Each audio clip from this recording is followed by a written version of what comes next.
కనీసం జీవాలుగా మేము ఉన్నాం. కేసీఆర్ గారు మమ్మల్ని తెలంగాణ జనాభాలో కలిపిండు. కనీసం మాకు మందులు ఇవ్వండి, మాకు కనీసం జీవన బీమా కల్పించని చెప్పేసి గొర్రెలు ఇవాళ గాంధీ భవన్ ముట్టడించిన సంఘటన ఈ రాక్షస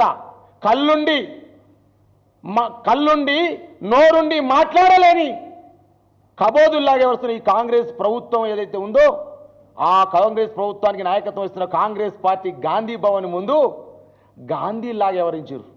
గొర్రెలు గాంధీలాగా ఎవరించి అయ్యా మమ్మల్ని కాపాడమని చెప్పేసి వేడుకుంటే ఈ కళ్ళుండి మాట్లాడలేని నోరుండి మాట్లాడలేని కళ్ళుండి చూడలేని ఈ కబోదులని రేవంత్ రెడ్డి సర్కారు గొర్రెలను కూడా డీసీఎంలు అరెస్ట్ చేసింది.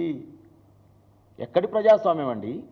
సామాజిక న్యాయం 7వ గ్యారంటీ, ప్రజా పరిపాలన ఎవరైనా ఏం మాట్లాడొచ్చని చెప్పేసి మాట్లాడిన రేవంత్ రెడ్డి ఆ గొర్రెలు మూగజీవాలు మాకు బీమా సౌకర్యం కల్పించాలని, మాకు నటల మందు ఇవ్వాలని, మా గొర్రె మూగజీవాలకు కనీసం మందులు ఇవ్వాలని ఆలోచన చేస్తే గొర్రెలు కూడా అరెస్ట్ చేశారు ఈ పోలీసు వాళ్ళు. ఏం చేయాలి?